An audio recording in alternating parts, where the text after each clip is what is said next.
Саламатсыздарбы, урматтуу көрөрман. Статустун бүгүнкү коногу кыргыз элибизде белгилүү инсан, эмгеги сиңген экономист, экономика илимдеринин доктору, профессор Айылчы Сарыбаев агайыбызды бүгүн конокко чакырганбыз. Ассаламу алейкум. Алейкум. Кандайсыз, жакшысызбы? Жакшы. Ден соолугуңуз. Элдин баарын жанагы ковид деген 2 жылдан бери жүдөтүп атат. Былтыр аябай тилек кылып аттык эле, бул малда эмки жылы жакшы болуп калат деп. Быйыл деле жакшы эмес. Сиз кандай, кыйналбай элесизби? Биз деле бир сыйра эл көргөндү көрдүк, эл ооргандай болду. Эл арасында. Эми ковидти кетет деп, бир күн болбосо бир күнү бүтөт деп тилек кылабыз дайым. Анан дүйнө жүзү боюнча буга каршы вакциналарды жана фармацевттер иштеп чыкканга аракет кылып атат. Бирок ковидтен дагы маанилүүрөөк, коркунучтуураак экономикалык кризис деген вирус жүрүп аткандай да азыр. Ошол ковидтин аркасынан дүйнөлүк экономика, анын ичинде Кыргызстан экономикасы абдан жабыр тартып тургандай. Акыркы маалыматтарга карасак, Дүйнөлүк банктын акыркы маалыматтарында 2021 жылдын аягына чейин Кыргызстанда кедейликтин чегинен 700 миңге жакын, 700 миңден 1,5 миллион адамга чейин жаран атта өтөт деген бир маалыматты айтышты да, экономист катары. Мунун канчалык деңгээлде чындыгы бар? Эми баягы плюс-минус деп айтсак да болот.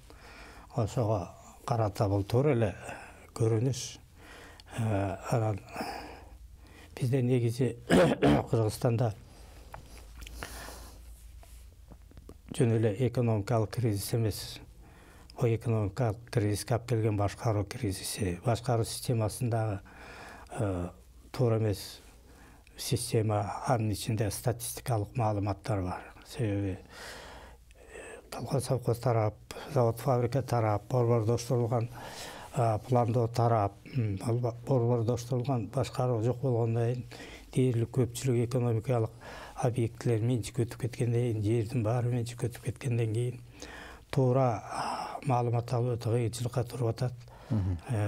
Эгерде бизде ушундай сөз бар, экономисттерде маалымат туура болсо, статистикалык маалымат туура болсо, өкмөттүн кабыл ала турган чечими да туура болот деп. Бизде көп убакта ошо статистикалык жактан аксап атабыз. Мен аны статистикада иштеген балдарды күнөөлөгүм келбейт. Просто система ошого алып келип койду да. Ошон үчүн бул жана калп бар дейт дүйнөдө. Чоң калп бар. Андан кийин статистика турат. Ошон үчүн Дүйнөлүк банкка деле айткандарына ишенип ишенбөө керек. Аны өзүңдүн күнүмдүк турмушуңа, базардагы элдин жадаган серте менен автобус, троллейбуска түшүп баратканда отурган элдин көз карашынан каяка баратат, кандай шашып баратат, кайсы жумушчулар деп баамдаса болот да. Андыктан бул оюңузга мен толук кошулам. Себеби биз кыргыздар бир дүйнөдө жок элек окшойбуз да. Биз Орто Азиядагы эң кембагал мамлекет деп айтабыз өзүбүздү. Жумушубуздук көп деп айтабыз. Саясий туруктуулугубуз жок деп айтабыз. Бирок эмнегедир бирөөгө жардам бергенде кайдан жайдандыр бизде акчалар пайда болот. Аз эмес акчалар. Биз же ушундай өзүбүздө болбосо дагы акыркы тыйыныбызга чейин бергенди абдан жакшы көрөбүз. Кол ачык, март деп коет го. Мүмкүн ошон үчүн да Кудай бизге кандай сөздүн кыскасы биз кедейдей көрүнбөйбүз да. Сөзүңүз туура. Бул мен эң бир кийинчерээк албетте бир ой жүгүртүп отуруп ушундай ойго келдим да. Себеби кыргыз эмне үчүн 3000 жылдан ашык, 3000 жылга чейин деп атышпайбы? 3000 жылдан ашык эле кыргыз деген атын сактап келген. Ооба. Мамлекет болуп, чоң мамлекет болуп, ордо кала күтпөсөк дагы, өзүбүздүн мөөрүбүз, акчабыз болбосо дагы кыргыз деген атыбызды эмне үчүн сактап келдик дегенде мына сиздин сөзүңүз ушуга эң негизги да. Бир жооп. Себеби кыргыздар бирине бири жардам бергенден качпаган калк. канчалык үй бүлөсүндө көп балалуу болобу, тегерегинде коңшу болотугунун баары тең жумушсуз болобу, баары бир ошо көнүп калганбыз жардам бергенге. Коңшуң ооруп жатса бирдемесин алып бересиң. Өзүңдүн үй бүлөң 7-8 киши болсо, анын бирөө иштесе калганын бага берет. Мына ушул уруктук деген маани родоплеменный деп атпайбы бизде, критикалашпайбы. Мына родоплеменный деген сөз ушунун түпкү социалдык экономикалык үй бүлөдөгү кошуналар менен өзүңүн урук тубандарың менен болгон социалдык экономикалык мамилең Кыргызды ушул күнгө чейин сактап келген. Бул уникалдуу модель депсек болот. Албетте, бул Кыргызстандын феномени ушуда. Болбосо Мисалы үчүн буга той топурлар кирет. Баары бир. Алыш бериштер, кайрымдуулуктар, Тойдун бир кызык жери бар. Канчалык кызматың чоң болсо, тойду канчалык көп чоң берсең, анан көп берсең байыйсың. Ошончолук обороту чоң болот дейсизби? Экономиканын тили менен айтканда. А эгерде өзүң жарды жалчы болуп элди туурайм деп чоң той берсең, анда банкрот болот. Мына ушул жагы бар да. Анан Кыргыздын тойлорунда философиялык мааниси бар. Мисалы үчүн бешик той, же тушоо той, же болбосо сүннөт тою деп коебуз. Үйлөнүү тою. Ушунун баары философия. Даже бизде өлүк көмүү заты дагы бул философия. Эгер жакшы жүрсөң, адам болсоң, элге сиз айткандай көп жакшылык кылсаңыз, сизге дагы ошондой эл көп келет. Ошолор келет, жардам берет үй бүлөңө. Кошумчасын алып келет, ыйлашат, жоктошот. А эгерде жаман адам болсоң, таптакыр кишиге жакшылыгың жок, кара ниет болсоң, анда ошо жалгыз аялың, жалгыз балаң корголуп калат ошол жерде. Бул сөздөн бир жыйынтык чыгарса болчу да экен да, бирок биздин ага даремитибиз же сиз айткандай экономика бир эле бул алуу бериш, алыш бериш же соода саттыгы менен эмес.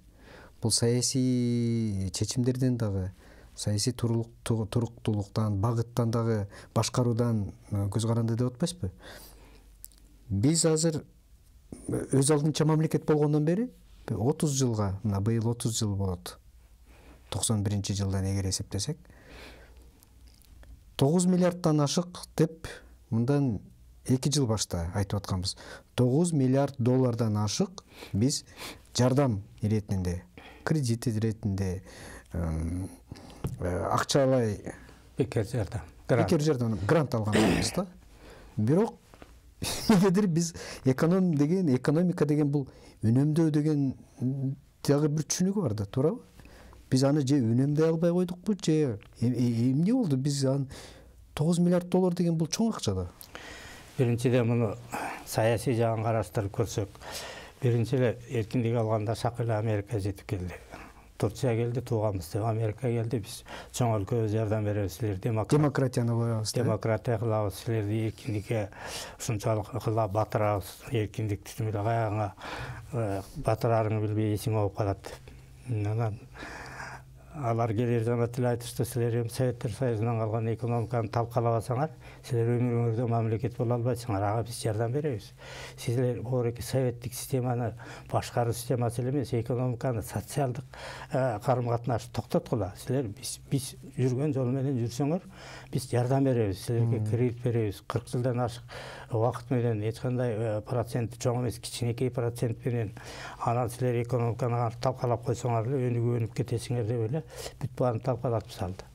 Анан экономикасы жок эл келген кредитти каяка жумшайт, айлыкка жумшайт, каяка жумшайт, премияга жумшайт, каяка жумшайт, ичип жегенге жумшайт. Келген грант ал бекер акча дейт. Бекеринен айтпайт, жакшы көргөн адамыңа сен дейт, бекер тамак бербе дейт. Андан көрө колуна кайрмак берип, балык кармаганды үйрөт. Яны баксын дейт. А бизде грант деген ошо жанагы бекер кредит, арзан кредит дегендин баары ошо мезгилден ушу мезгилге чейин элибизди бекер окутка көндүрүп койду. Жалкоолукка көндүрүп койду. Азыр деле өзүң көрүп атасың. Ушундай принцип болуп калды. Кимиси кайсы гана чоң кызматта иштеген адамыбыз болбосун, президент болобу, премьер болобу, чет өлкөгө барып келсе эле сурайт, канча акчап келиптир деп. Канча бериптир дейт. Анан кредиттиги бу берди, баланча күнчө деп сүйлөшүп келсе, анан кийин 1-2 жылдан кийин айтат, аны кайтарып албайт бекен я, процентин кечет бекен я, ал карызды кечет бекен я дейт. То есть мындай бир эл аралык деңгээлдеги рыноктук мамиле деген түшүнүк жок да. Кээде саясий салмагы ошол алып келген акчасы менен өлчөнүп калган убакта. Албетте. Анан бизде да көнүп калган ошо жетекчилерибиз. Кайсы айылга барбасын, кайсы регионго барбасын, проблеманы көрсө айтат, туура мен чечип берем, баланчакча бөлүп бергиле дейт. То есть мамлекеттик бюджет анын чөнтөгүндөгү менчик акчадай да. Же болбосо бир жака барып келсе айтат, мен баланчак чап келдим дейт. Анын артында эмне жатат, эмне деген эсеп, кандай максат менен берди? Себеби эл аралык кредиттин 3 мааниси болот. Саясий, экономикалык, анан коммерциялык деп коет. То есть тууганча деп коет да, экономикалык деген. Тууганча жардам бериши мүмкүн. Берген акчасы, жардамы тиги бу. Саясий деп коет. Сен мен айтканды кыласың, мен каяка бассам ошол жака басасың. Мен жүргүзгөн саясатты кошо жүргүзөсүң, ошондо сен муну аласың деп берет. Коммерциялык деген кадыресе келет, завод фабрикасын курат, Пайдасы үчүн. Продукциясын чыгарат, сатат, пайдасын алат, сени менен салык аркылуу бөлүшөт, болду. Мына ушул маанини көп түшүнө беришпейт да. Анан берсе эле ойлой беришет, бул жакшы экен. Бекер берсе ого өтөр ойлошот, бул жакшы экен. Бекер бергенин артында саясат жатат да. Туура. Саясат жатат. Эмне үчүн сен мен айтканды кылбайсың, эмне үчүн сен окуу системасын талкалабайсың, эмне үчүн сен саламаттык сактоо системасын рыноктук кылган жоксуң деп. Ошол системаларга көп келет обычно. Гранттар, ар кандай кредит. Билим берүүгө, саламат сактоого, социалдык багытта көп келет. Мунун баардыгы ошо силер, мына мен акча берип атам, грант берип атам, реформа кыл, баардыгын рынокко өткөр. То есть биздин эл азыр биринчиден рынок дегенди жакшы түшүнө элек, экинчиден мамлекетибиз анча бай күчтүү эмес, мамлекет бай күчтүү болуш үчүн ар бир киши бай болуш керек. Ар бир кишинин чөнтөгүндө акча болуш керек, иши болуш керек. Баары менен камсыз болгондон кийин айтат, ладно, тиги бул окууну же ден соолугумду мамлекетке мындай неме артпай, өлүмтүк артпай, өзүм эле окутуп алайын, өзүм эле тиги дарыларын сатып алайын деп, эгер акчасы жок, иштекеси жок, иши да жок, жумушу да жок, жалдарап көп үй бүлөлүү болсо эле эмне кылат? Мына көрдүңбү? Бул жагынан алганда грант, кредит как будто жакшы берип аткансый, жакшы көрүп берип аткансый, экинчи жагынан ал бизди кайра анга түртүп атат. Анга түртүп муунтук салгандай. Так ошондой да. Себеби бир нерсени түшүнүш керек. Баардыгы эле жардам берип аткан өлкө бизге бир тууган эмес. Баардыгы тең эле жакшылыкта калышы мүмкүн. Жакшылыкка калышы да мүмкүн эмес. Жана мен айтып кеттим, саясий, экономикалык, коммерциялык немелери болот деп, мааниси болот. Айылчы агай, биз эгерде тарыхыбызды карасак, биз көчмөн элбиз да, көчмөн элбиз деп жүрөбүз. Көчмөн элдерде экономика кандай болгон? Экономика болгонбу? Менимче көпүнчө мындай даяр нерсени басып алып, тартып алып, кандай эле мына варвар деп коет го. Эми ал бул көпчүлүгү жанагы биз басып алган мурун, илгери биз басып алган өлкөлөрдүн кийин бизге койгон дооматы же кемсинтүү аракети десек да болот да. Көчмөн десе эле демек бул чындыгы бар экен да. Жок. Эгер басынтып атышса, демек алар ызасынан басынтып атышат да, бир убакта запкы көргөнүн чыгарып аткандай. Экономикалык эле эмес, бул саясий жагынан да. Себеби как это так? Мен ушунчалык улуу держава болуп туруп, орикке көчмөн элден таяк жедим деген сөз бар. Эмне үчүн тиги ушул күнгө чейин сурашат, ушу жалаң жаа кылыч ат менен, найза менен монголдор бүт дүйнө жүзүн басып алды. Кантип деген. Кантип деп. Бул феномен да кантип дейт. Билим жок, илим жок, эчтеке жок. Жөн эле жарым жапай эл болсо, тоо таштын арасында. Монгол талааларына эле улам куралып көбөйүп отуруп эле бүт Евразия өлкөлөрүнүн көпчүлүгүн басып алган. Ушул элдерде экономика кандай жүргөн? Мисалы үчүн биз билебиз Турцияны, мисалы үчүн Кытайды билебиз. Булар байыртан соода сатык менен ошол эле жибек жолу, Осман империясы мисалы үчүн. Европа бул өзүнчө чоң бир тарыхый демеси бар, тарыхы бар. Көчмөн элдердики экономикасы кандай? Көчмөн элдердин да экономикасы деп коет. Бул сөзсүз эле бирөөнү басып чаап алып, анан кийин талаптанып алуу эмес. Көчмөн элдер өздөрү мал баккан, мал жайлоолорунда жүрүшкөн, жакшы аттарды минишкен, өздөрү дагы ошо жакшы жашоого умтулушкан. Анан ар кандай нерсе болот, бир жолу кыш катуу болот, бир жолу тиги жаанчыл болбой калат, 2-3 жыл жаанчыл болбой калса анан жер издеп жөнөшөт, жайлоо издеп жөнөшөт. Мал салы кырылып калса анан бөлөгөлдүктүн тартып алууга аракет кылат. Бул экономикалык себеп деп коет. Буну микроэкономика деп койсок болобу? Ички Микросу да бар, макросу да бар. макросу. Ушу макросу ушу эгерде мына Чыңгыз хандын өзүнүн эң биринчи койгон максаты ушу болгон. Өзү кичинекей бала кезинде жетим калып анан көп кулчулуктун азабын тартып, азап көрүп, курсак ачып, көчөдөн баягы талаадан чөп терип жеп, ушинтип окуат кылышкан. Эне бала акырасы менен тарыхын окусаң. Андан кийин кичине алга күчкө киргенде туугандарынан таяк жеген, анан туугандарын кой деп бастырган. Андан кийин карап турса жанына кошуна уруулар кол сала баштаган. Анан кой деп аларды токтоткон, куйгуларды токтотосо мен кол сала берет экен деп. Мына бүгүнкү тажик-кыргыз маселеси ушундай да. Андан кийин барып дагы караса дагы чоң өлкөлөр турат. Кокуй мындан корккондо болбойт, булар менен дагы тырыш жашайлы деп аны басып алган. Ошентип Чыңгыз ханга айланган. Чыңгыз хандын максаты дүйнө жүзүнө жалпы бирдиктүү бийлик орнотуп, тынчтык орнотом деген. Бул негизги максаты болгон. Бүт бардык эл ошо биз убагында бала кезибизде көргөн кордукту көрбөшү керек. Ошондой талаптанып бири-бири кырбашы керек. Биз ошого жетишибиз керек деген. Ушул принципти, ушул немени идеологияны коммунисттер колдогон. Бүткүл дүйнө жүзү пролетариаттар бириккиле, жалпы тең укуктуу бололу, тең жашайлы, тең иштейли, тең бололу деп. Ушу принципти глобализация деген принцип менен, между прочим, Америка баштаганда, андан кийин коммунисттерден кийин. Бул дүйнөдө келет глобализация деген түшүнүк менен. Анан жана сен айтып аткан микро-макронун бири ушу да. Эгерде мен жайлоолорум көп болбосо, жерим көп болбосо, малым көп болбосо, анда мен бала акырам ачкадан ырылып калат экен. Урук туугандарым кыйналып калат экен. Кой андан көрө көбүрөөк жер, көбүрөөк мындай бир жайлоолорду, малдарды күтөйүн деп. Анан карап турса ар жакта кызыл-тазыл кийими бар, алтын күмүшү бар, отурукташкан Кытай турат. Анан Кытайга барып тиги кызыма көйнөк алып келейин, бербей койсо чыгып алайын. Принцип ушу. Анан действительно тиги Кытайдын дагы бир кызык жери жанагы чепти. Мен өзүм ошо чептин үстүндө болгондо жанымда котормочу Кытайдан айттым, ээрчитип жүргөн жаныбызда жолдошубузга. Могу чепти бизге кыргыздарга каршы курган билесиңби десем күлөт, каткырып күлүп.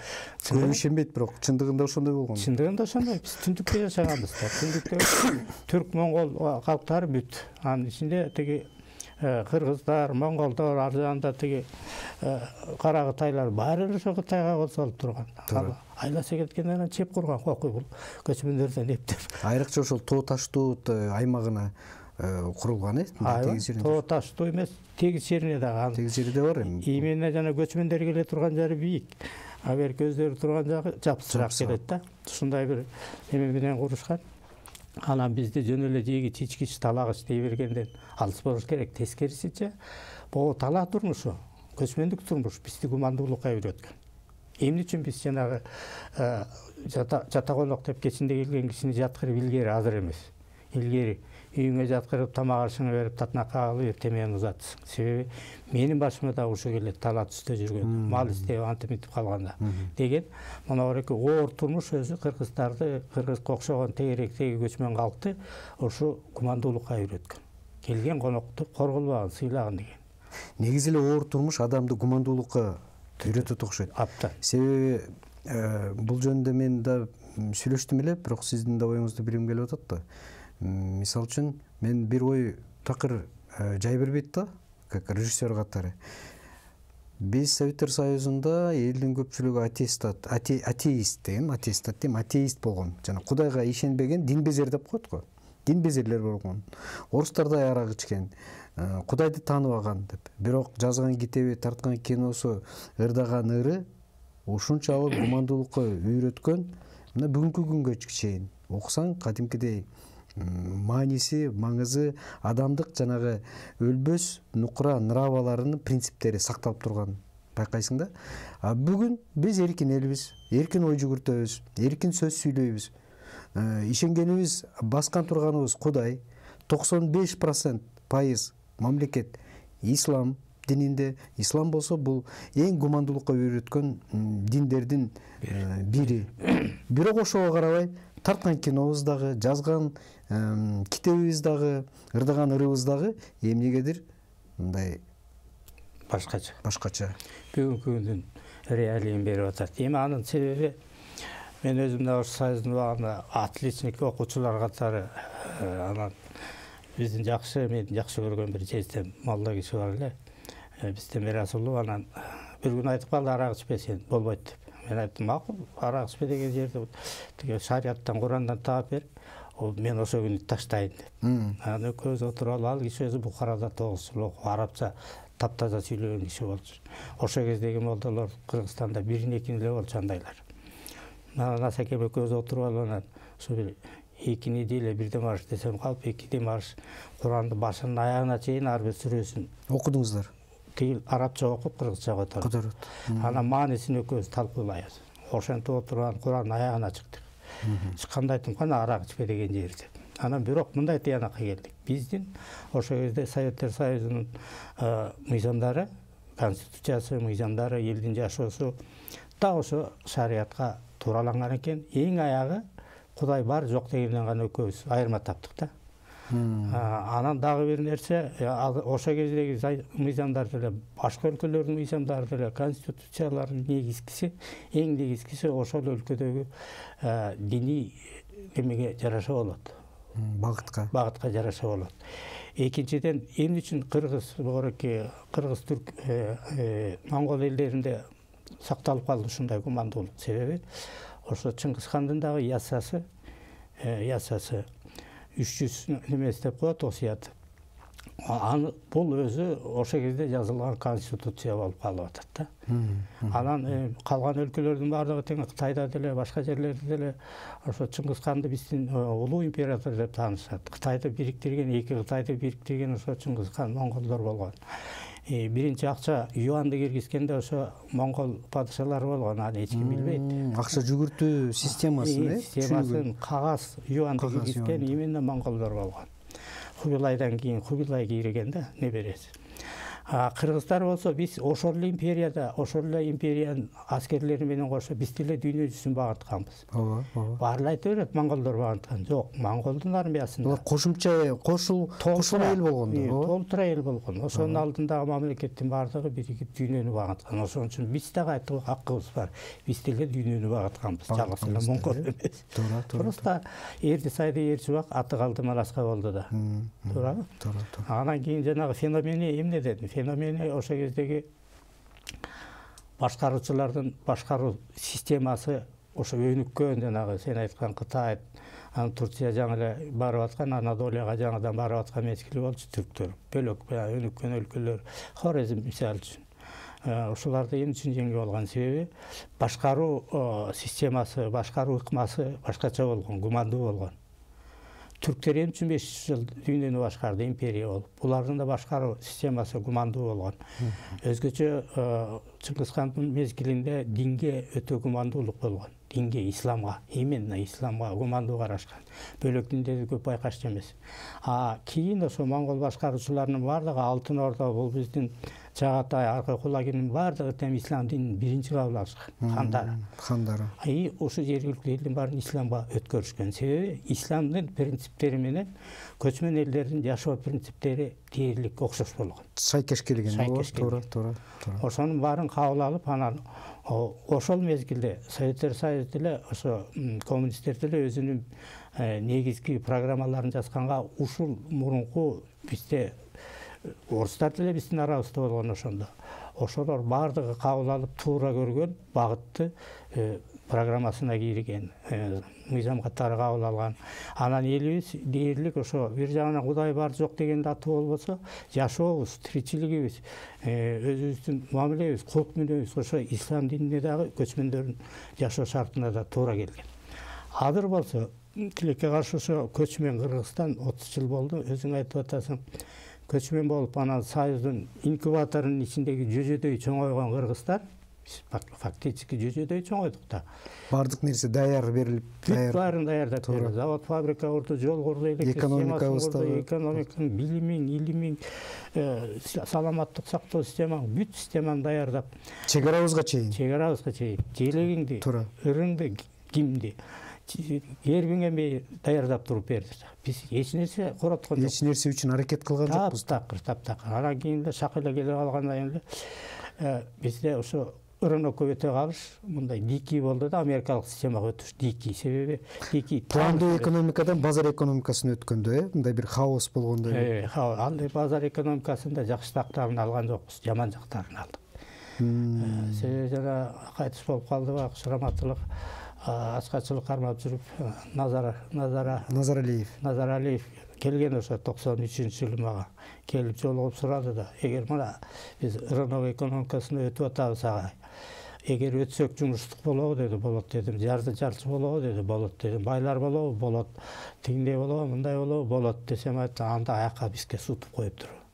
Эң жаман системага бар айткан турбайбыз деп ошол каршы турган рыноктук системанын именно азыркыдай жапайы түрүнө. Анан жапайы түргө өткөндөн кийин дагы бизде сөз бар, алтынды көрүп пайгамбар жолдон тайыптыр деп. Акчаны көргөндөн кийин, байлыкты көргөндөн кийин биздин баа мурун капиталисттик системаны басып өтпөгөн, байлык накопление капитал дейт, байлык жыйнап аны кайра мамлекеттик кызыкчылыгына жумшаганды билбеген калкыбыз. Денежный фетишизм деген теория бар. Акчаны кудай тутуу. Бизде азыр акчаны кудай тутуу, пайданы кудай тутуу. Азыр өзүңүз деле ойлонуп көрүңүз. Биринчиден бутуңуздун башынан аягына чейин, төбөңүзгө чейин бүт чет элдик да бар. Туура. Бирөөдө жүздөн чыккан эмес. Бул экономиканын кебетеси. Потребитель сыяктуу, колдонуучу. Экинчиси, бизде ушундай принцип пайда болду. Бардык нерсени сатып алса болот. Биз бүгүнкү күнгө чейин даяр гана нерсени алып жүргөн турбайбызбы? Анан эми принцип пайда болду. Бардык нерсени сатып алсак болот да. Сатып алыш үчүн эмне керек? Акча керек. Акчаны кайдан алабыз? Иштебей этпей эле грант алабыз, кредит алабыз, тартып алабыз, уурдап алабыз. Мен бул оюңузга абдан 100 эмес, 200% кошулам. Себеби биз канчалык Кудай деп айтканыбыз менен биздин чыныгы Кудайыбыз жашоодо бүгүнкү күндө акча. Туура. Акча үчүн бардык нерсеге сыйынып, бардык нерсени жасап, бардык нерсеге макул болуп атканыбыз да ошол.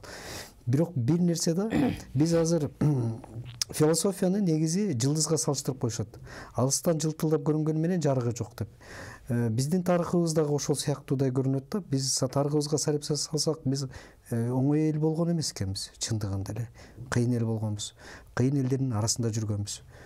Сиз айткандай керек болсо дүйнөнүн да багынтырганга катышканбыз. Цивилизациябыз болгон. Бирок биздин бүгүнкү абалыбыз эмнегедир анын тескерисин далилдейт да. Эми бул жалаң эле кыргыздардын проблема эмес. Бул проблеманы Россияда катуу көтөрүп азыр талкууланып атат. Себеби биздин түшүнүк, биздин жашоо боюнча бирибизге бири ата эне, бала бакыра, үй бүлөлүк мамилелердин баардыгы батыш аркылуу бузулуп атат. Көпчүлүк убакта атайы бузуп атат. Кол салуу болуп атат дейсизби? Муну диверсия дейт. Диверсия. Бул биздин аң сезимибизге болгон диверсия дейт. Бир жагынан ислам дининин радикалдуу түрлөрүн киргизип, жаш балдарды мектепке окубагыла, медресеге баргыла, больницага барып эмдетпегиле, биз жөн эле дем салып айыктырып коебуз, кудайлап атып деген сыяктуу болуп, аңга түртүү. Аларга ким андай нерсени үйрөтүп атат? Ошол эле батыштан келген радикалдык динчилдер акча берип, молдолорго, ошол имамдарга келгиле бизден окугула, келгиле бияктагы тиги сыйынгыла, келгиле биздеги мусулмандарды көргүлө, анан элиңерди ошондой кылгыла деп кайра бизди 14-кылымга түртүп атат. Бекер акчалар менен. Бекер акчалар менен. Көрдүңбү акчанын күчү кандай?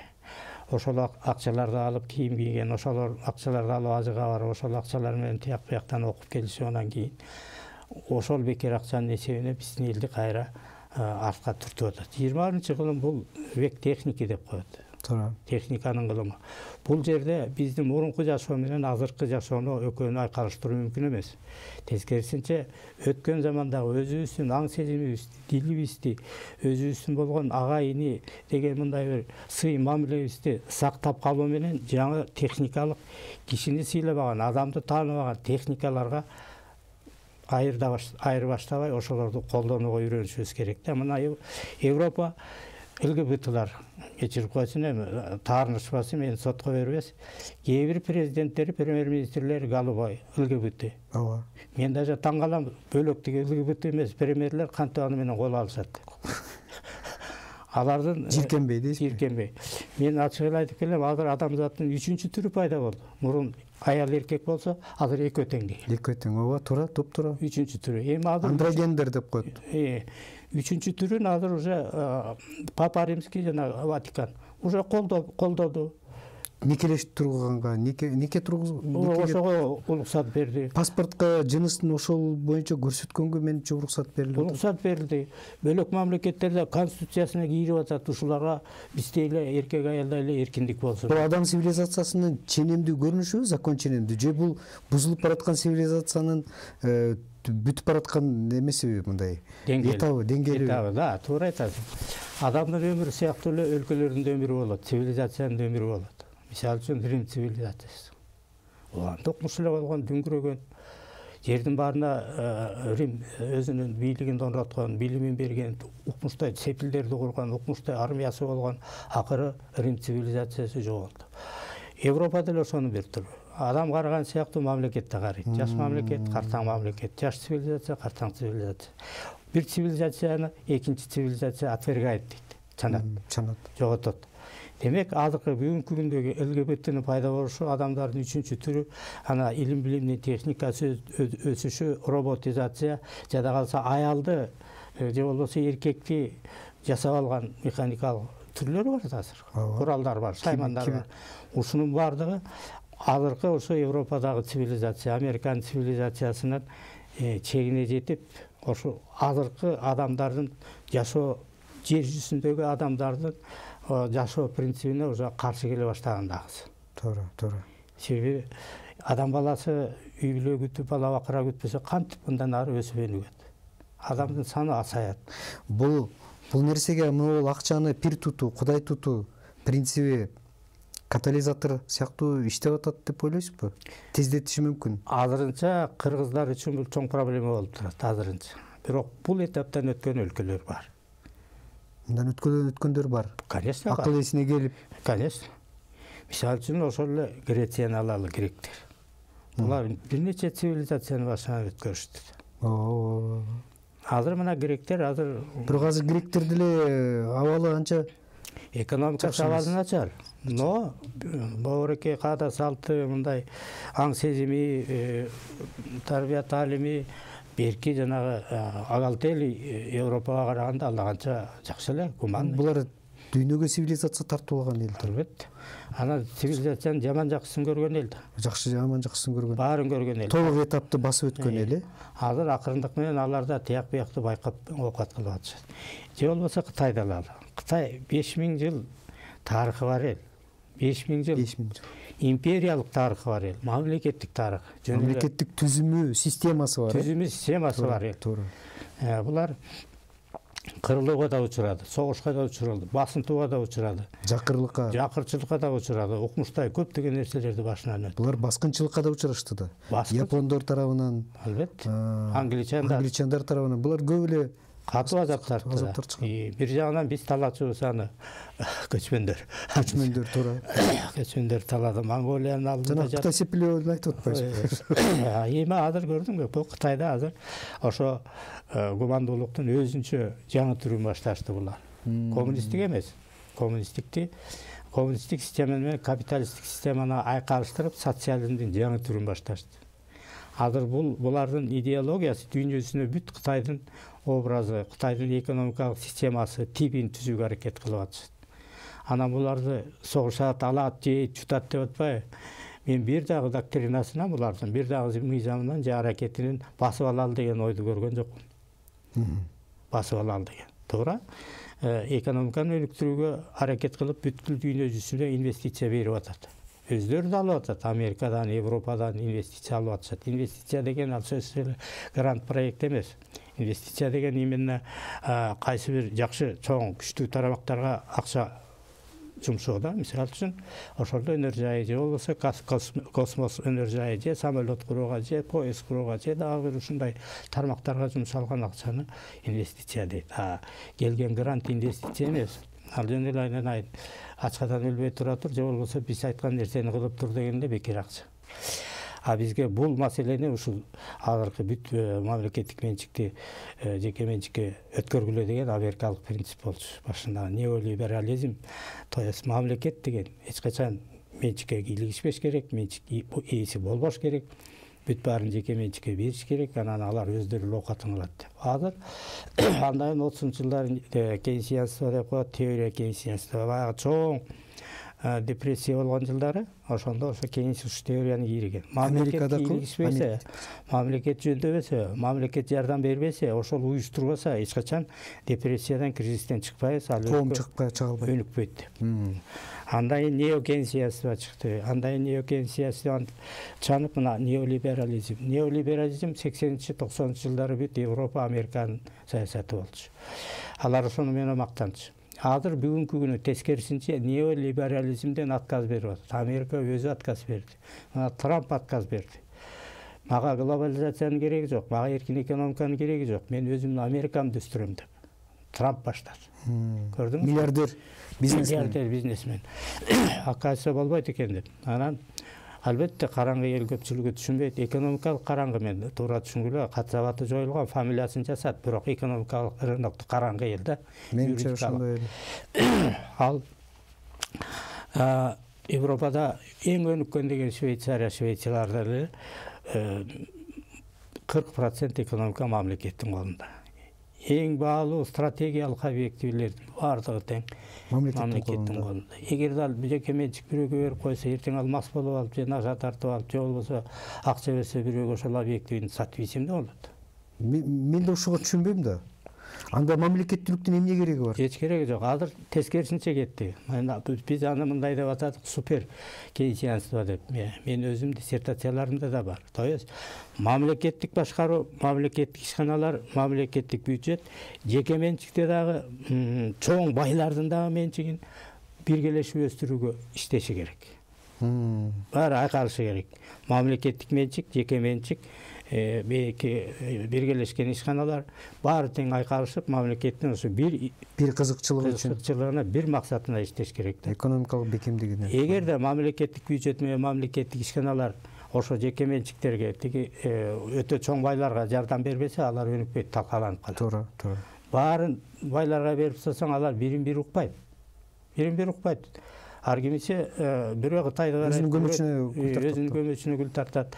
Мамлекет аны эмете албай калат, жөндөй албай, башкара албай калат. Мен анысы деле такай эле айтам, биздин республика экономикалык жактан башкаруусу калган деп. Действительно, мына ойлонуп көрүңүзчү.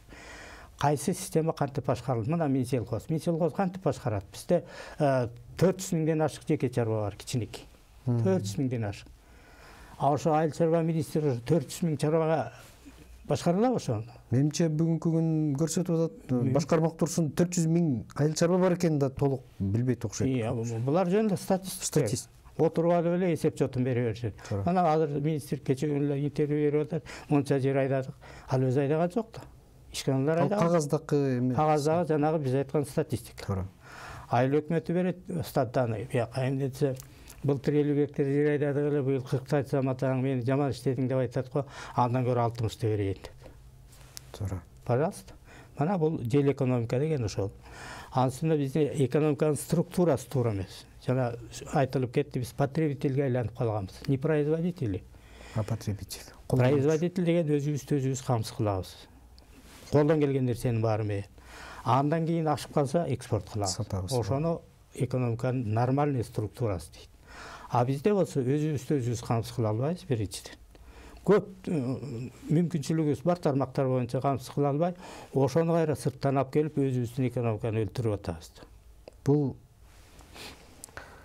биз билинбей атып 40 минут сүйлөшүп коюп турбуз. Алчагай. Сиз менен сүйлөшүп мен көп нерсеге көзүм ачылды. Көп нерсе ойлоп жүргөндөрүм дагы бир жолу далилденди да. Эми бардык нерсе биздин дагы бир кыргыз элинин дагы бир айырмачылыгы өлүп баратса дагы кандайсың десе жакшымын деп айтканында экен. Эми экономист катары бизге бир жакшы бир эки ооз сөз айтыңыз. баары эле жаман болбош керек. Анын жакшы деген себеби жакшы тилек жарым ырыс деп коет. Туура. Келечекке алдыга эч качан пессимисттик көз менен карабаш керек. Бүгүн балким оордур, бүгүн балким кыйындыр, бүгүн балким начар адамдар иштеп атат, туура эмес система, туура эмес башкаруу. А бирок бул баары бир оңолот. Күн түн сыяктуу нерсе. Алмашып турат. Алмашып турат. Сөзсүз түрдө жамандык бар жерде жакшылык болот, жакшылык бар жерде кийин жамандык болот. Бирок биз такка айтабыз, жамандык аз болсун, жакшылык көп болсун деп. Менин деле кааларым ушу азыр бүгүнкү күндөгү пандемия жөн эле сасык тумоо сыяктуу болуп калсын деген ойла. Кийинчерээк ушу кокуй түшкүрүп калыптырмын деп эле 1-2 таблетка жутуп коюп айыгып кетип, анан кийин эч кандай бүгүнкүдөй бир ушунчалык оор психологический бир адамдарды басмырлаган бир неме болбосун да. Анан эми бизде деле булут болгону менен булутту деле шамал айдайт, күн ачылат. Түтүн болсо түтүн деле кетет, аба тазарат дегендей, биздин элибиздин дагы абасы тазарып, күнү жаркырап, оорусу азайсын. Ушул жакшы тилек, аруу тилек менен, ой максаттар менен бүгүнкү көрсөтүүбүздү аяктап туралык. Сизге чоң рахмат. Эмче дагы сүйлөшөбүз. Силерге да чоң рахмат. Yaxşı.